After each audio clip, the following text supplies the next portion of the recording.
Friends, बढ़ते हैं आज की हमारी कहानी की तरफ। फेसबुक वाला प्यार भाग 3। साथ ही अगर कहानी पसंद आती है तो वीडियो को लाइक करें, शेयर करें और मेरे चैनल ढेर सारी कहानियां को सब्सक्राइब कर लें। तो आइए शुरू करते हैं। अब तक आपने पढ़ा प्यार में फंसी रोमा कैसे जिस्म फरोशी में धकेल दी गई। अब उसे अपने साथ अपनी दोस्त प्रिया की भी चिंता है, जिसे कहीं और शिफ्ट कर दिया गया है। अब आगे उसके बाद मैं बहुत अकेली और अपनी दोस्त की चिंता में थी। मैं जानना चाहती थी कि प्रिया को कहाँ भेज दिया गया। मौका पाकर मैंने रॉबर्ट से पूछा तो उसने मुझे डांटते हुए मना कर दिया। बाहरी दुनिया की जानकारी जुटाना यहाँ लगभग नामुमकिन था, मगर मैं प्रिया के बारे में जाने बिना चैन से नहीं बैठ सकती थी। फिर मैंने सोचा, जब कोई मुझे मोहब्बत के झांसे में फंसा सकता है तो मैं क्यों नहीं। फिर मैंने मेरे ग्राहक को, जो अक्सर मेरे पास आया करता था, उसको बहुत खुश किया, क्योंकि इसके अलावा मेरे पास करने को और कुछ नहीं था। मैंने उससे कहा कि आज मुझे पैसा नहीं, कुछ और चाहिए। वो सेठ जैसा आदमी था, उसके लिए ये कोई मुश्किल का काम नहीं था। उसे क्या पता, जो जगह उसके लिए स्वर्ग है वही मेरे लिए बस एक नरक के समान है। लेकिन मुझे यकीन नहीं हो रहा था कि मेरे कहने भर से वो मुझे मोबाइल मुहैया करा देगा, और वो भी एक सिम के साथ। वो एक स्मार्ट मोबाइल था और मैं इंटरनेट का इस्तेमाल कर सकती थी। मुझे जॉन का नंबर याद था। मैंने जैसे ही उसका नंबर सेव किया, उसका सोशल अकाउंट मुझे मिल गया। लेकिन मैंने उसे कोई मैसेज नहीं किया और सही वक्त आने का इंतजार करना ही बेहतर समझा। मैंने समय निकालकर अपने द्वारा जमा की गई राशि को गिना। वो लगभग 7 लाख थी। अब मुझे एक मददगार की जरूरत थी। मैं सोचने लगी कि आखिरकार वो कौन होगा जो मेरी मदद करेगा। मैं उस आंटी, जो उस कोठे की मालकिन थी, उससे मिली। मैंने उसके हाथ पैर दबाए और कहा कि मुझे माफ कर दीजिएगा आंटी, मैंने आपको गलत समझा। बुरा तो वो था जॉन, जिसने मुझे धोखा दिया। आपने सख्ती की थी, मगर ये आपका काम है।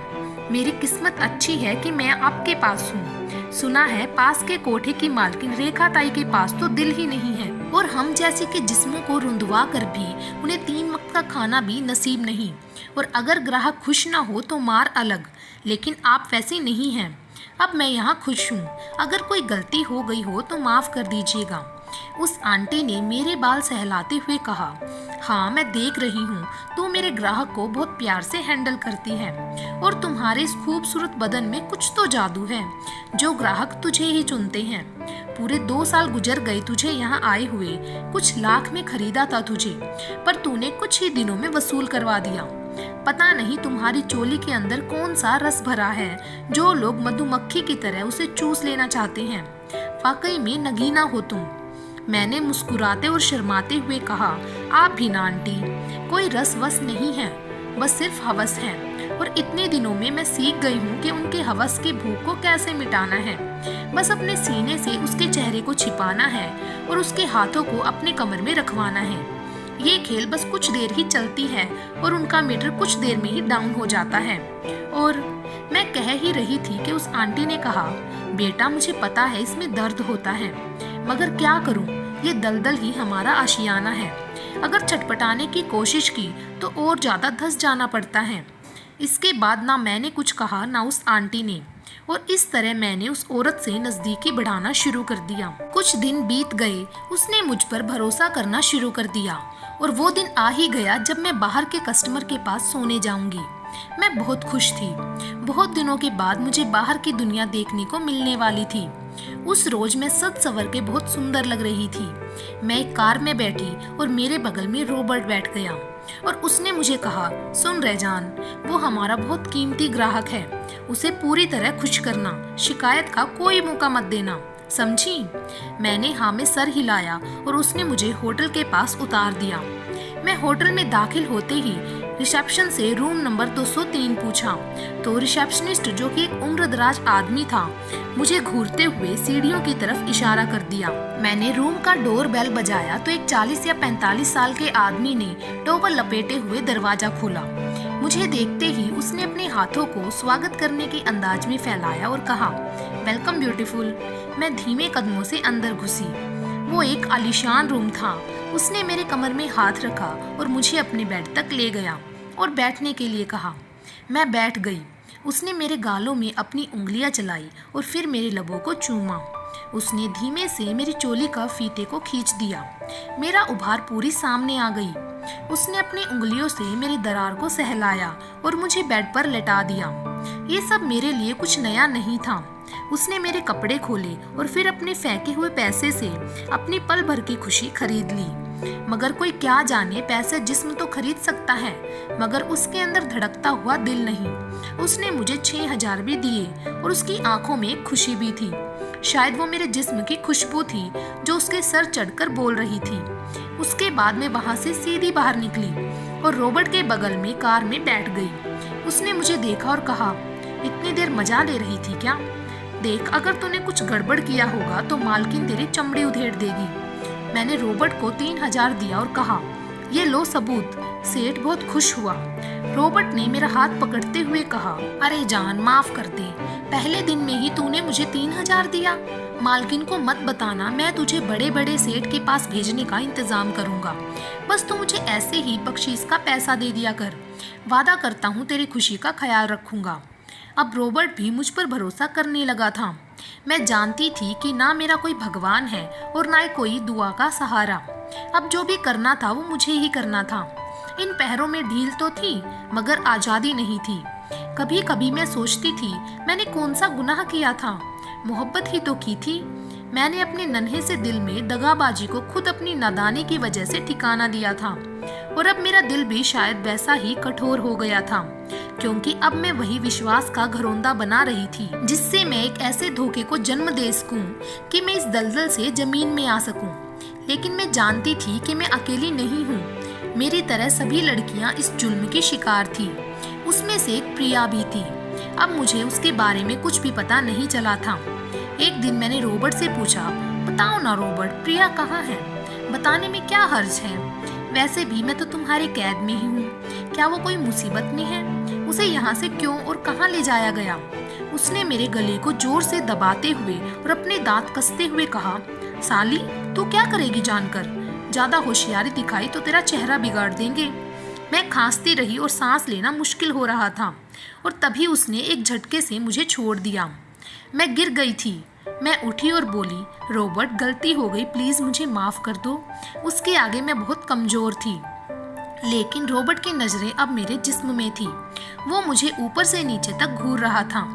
मैंने झट से अपना दुपट्टा उठाया और अपने सीने को ढकते हुए वहां से चली गई। मगर उसका इरादा कुछ और था। उसने मेरे हाथों को पकड़ लिया और जोर से अपनी ओर खींचा। मैं उसका इरादा जान गई थी। फिर मैंने वही किया जो मैं अब करना सीख गई हूँ। मैंने उसको शांत किया। शांत होके वो मुझसे बोला, देख जान, तुझ में रस कुछ ज्यादा ही है। पूरा नहीं तो कभी कभी थोड़ा ही पिला दिया कर।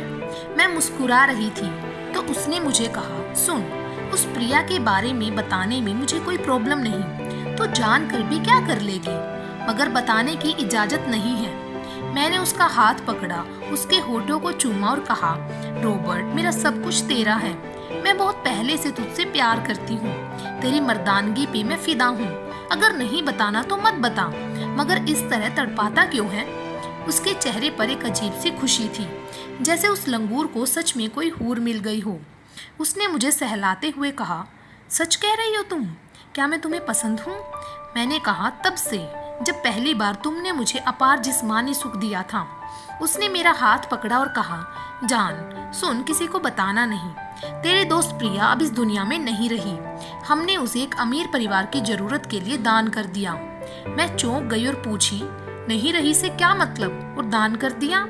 उसने मुझे अपने सीने से लगाते हुए कहा, हाँ ऐसा ही कुछ। वो क्या है ना, मालकिन सिर्फ जिस्म का धंधा नहीं करती, वो ऑर्गन भी बेचती है। एक अमीर शख्स को किडनी की जरूरत थी, सो प्रिया की दोनों किडनियां उसे ट्रांसप्लांट कर दिया गया है। उसकी आंखें, दिल, सब का सब, यहाँ तक कि उसकी स्किन भी प्लास्टिक सर्जरी के लिए इस्तेमाल होती है। उस प्रिया को मालकिन ने पूरा 6 लाख में खरीदा था और उसका पूरा जिस्म 25 लाख से ज्यादा में बेच दिया गया। ये सब सुनकर मेरे रोंगटे खड़े हो गए। मैं कांप रही थी, डर रही थी, रो रही थी, और वो रॉबर्ट मुस्कुरा रहा था। तो मैंने उससे कहा, बेचारी मालकिन की बात को मान जाती तो आज जिंदा होती। तो रॉबर्ट ने आगे कहा, ऐसा नहीं है, अगर आज ग्राहक मिले तो मालकिन तुम्हें भी खत्म कर देगी। मगर अब तुम मेरी हो तो तुम्हें कुछ नहीं हो सकता। अब मैं अपने कमरे में थी और सोच रही थी, ये कैसी दुनिया है, इंसान ही इंसान को नोच रही है। मुझे अब तक कोई भी नहीं मिला था जिसके सीने में इंसानियत का दिल हो। शायद इसीलिए कि शैतान की इस चौखट पर सिर्फ हैवान ही दस्तक देते हैं। घिन आती है मुझे, ये कैसी दुनिया है जहाँ इंसान के शरीर को हर प्रकार से नोचा घसोटा जा रहा है। अपने जिस्म पर इंसान का मौलिक अधिकार होता है, मगर हम लड़कियां यहाँ सिर्फ भेड़ बकरियों की तरह हैं, जिन्हें पाला पोसा जाता है, 3 वक्त का खाना दिया जाता है और जरूरत पड़े तो अपनी भूख मिटाई जाती है या बाजार में उसको बेच दिया जाता है। अब मेरे लिए नैतिक या अनैतिक कुछ भी नहीं बचा था।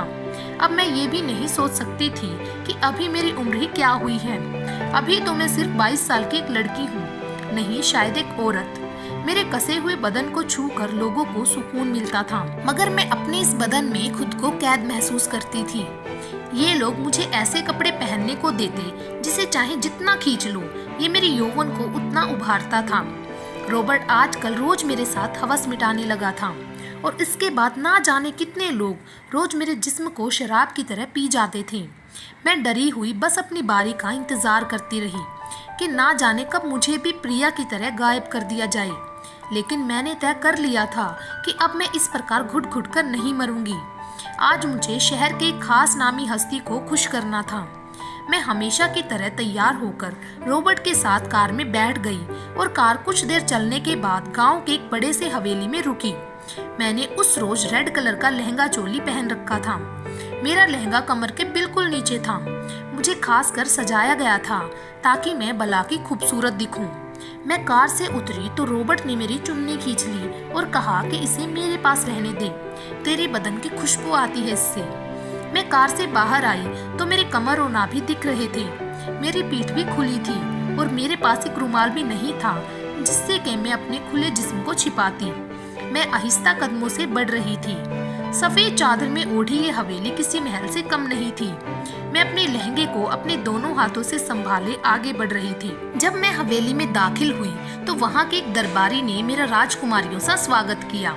मैं जब अपने लहंगे पकड़े हवेली के अंदर गई तो वहाँ की खूबसूरती देखकर दंग रह गई। मैं एक साधारण परिवार में पली बढ़ी एक साधारण सी लड़की थी। मैंने खुश रहने लायक ही सपना देखा था। मैंने नहीं सोचा था कि मैं कभी इस स्याही दुनिया में जाऊंगी और ऐसा महसूस करूंगी जो आज कर रही हूँ। तभी अंदर से एक नौजवान आया। वो बिल्कुल किसी राजा के जैसा था।